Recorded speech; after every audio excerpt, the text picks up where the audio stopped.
última parte de este programa dedicado a las estafas digitales sigue en el estudio el abogado Daniel Tamayo. Abogado, llegan preguntas a través de nuestras redes sociales y quiero compartirlas con usted.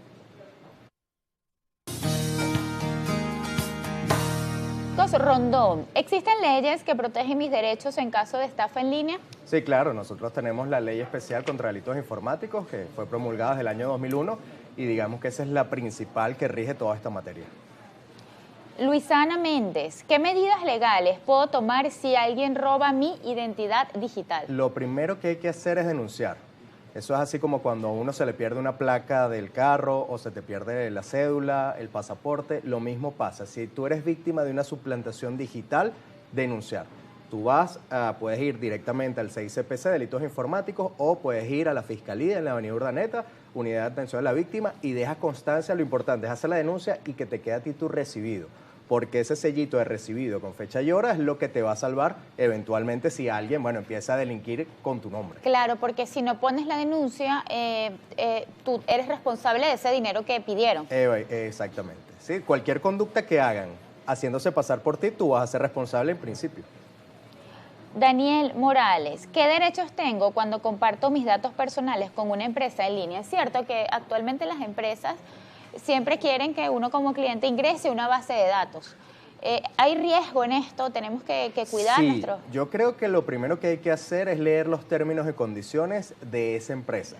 ¿Qué pasa? Muchísimas personas pocas veces leen términos y condiciones. O sea, te dicen, descarga la aplicación tal, te aparecen los términos y condiciones, no los lees porque son muy largos y le das a aceptar y ya tú quedas sometido a lo que pueda pasar con esa información. En este caso, la recomendación sería, así sean largos, lea los términos y condiciones o utilice la inteligencia artificial.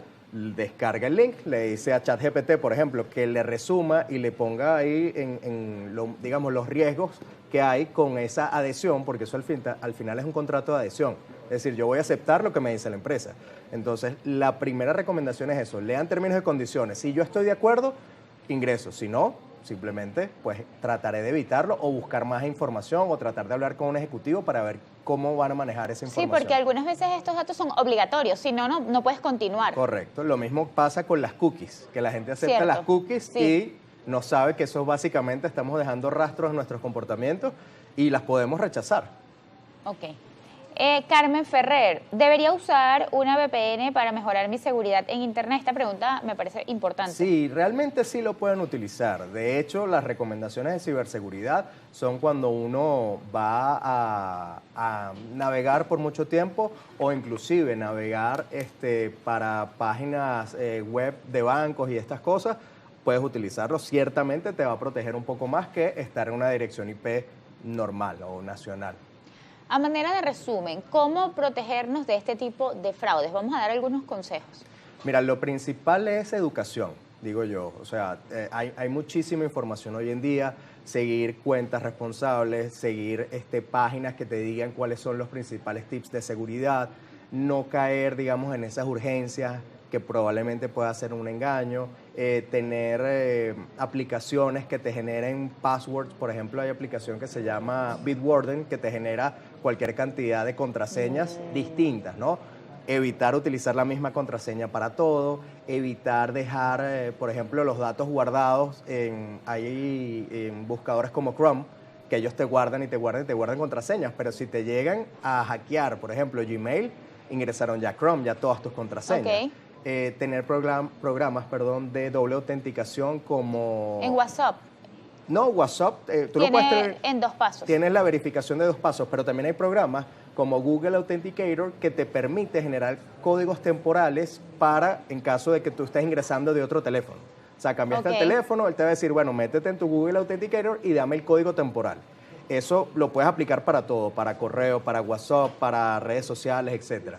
Y bueno, básicamente, como digo, un tema de verificación, no caer en el pánico que me dicen ingresa aquí, revisar, como decía, los remitentes, ingresar solo en las páginas oficiales de los bancos, o sea, hay que tener bastante cuidado. Hay que desconfiar, hay que pensar que en cualquier momento hay personas esperando la caída. Correctamente. Y bueno, lo que comentábamos, evitar la conexión en redes Wi-Fi públicas y si lo haces, puedes utilizar un VPN, por ejemplo, para evitar o hacerle más difícil a la persona, si alguien te quisiera hackear, que estés allí. Pero básicamente ser un poquito, como dices tú, desconfiado y prepararse, educarse un poquito sobre el tema porque la inteligencia artificial avanza desmesuradamente. Bueno, cada vez estamos más propensos a ser víctimas. Es que quería también hablar de inteligencia artificial porque es posible incluso imitar tu voz. Entonces yo a través de una nota de voz te puedo pedir el dinero y como me estás oyendo o crees que me estás oyendo, eso para mí pudiera ser, me puede generar confianza. Claro, eso es lo que tú dices, se llama deep voice. Okay. Y también cuando lo hacen ya con tu rostro completo es deep fake. Básicamente eso es un algoritmo que escanea tu rostro, o sea, toda tu biometría, y con eso habla como tú, gesticula como tú, cuando realmente es Daniel Tamayo el que está hablando con mi tono de voz, pero digamos la persona está escuchando a Bea Lugo con su tono de voz, su gesticulación. Ahí lo importante es tener palabras de seguridad, o como uno diría coloquialmente, darle un peine a la persona. Por ejemplo, digamos, mamá, mire, estoy aquí, necesito que me transfieras ya. No sé, teníamos un perrito que falleció y preguntarle, oye, pero mira, dime si Bluey ya comió. Ay, sí, ya comió. Bueno, ya tú sabes que Bluey no puede comer porque falleció. Entonces, ese tipo de cosas también es importante hablarlas en familia y tener palabras clave para verificar en ciertos momentos. Para finalizar, Daniel, tú hablas de educación, hablas de familia. ¿Qué nos hace falta en nuestro país? Estos temas se deben tratar en los colegios, te lo pregunto porque justamente la semana pasada hablamos de Roblox y los riesgos que existen en línea. Correcto. Para los más pequeños de la casa. Entonces, esto es un tema que debería ser común. Sí, sí, claro. Nosotros como padres, todos los que tenemos hijos, tenemos una labor de control parental. Precisamente Roblox es una plataforma que es propensa al grooming. Sí. Que cualquier persona, un adulto, se haga pasar por un niño, se gane la confianza del niño o adolescente y bueno, puede hacer cualquier cantidad de cosas. Entonces es importante que los colegios preparen tanto a padres como a niños y adolescentes con temas de ciberseguridad. E inclusive las universidades hoy en día están empezando a dar clases de derecho digital. Yo en la UCB doy un posgrado sobre eso, pero es importante que lo hagamos porque es una realidad que está aquí y que tenemos que tratar de seguirle el paso a esa tecnología. Gracias por acompañarnos hoy. Por favor, dinos dónde podemos encontrarte. Sí, gracias a ti por la invitación. @DanTamayoAsesor es mi red social y también @AbogadosTamayo.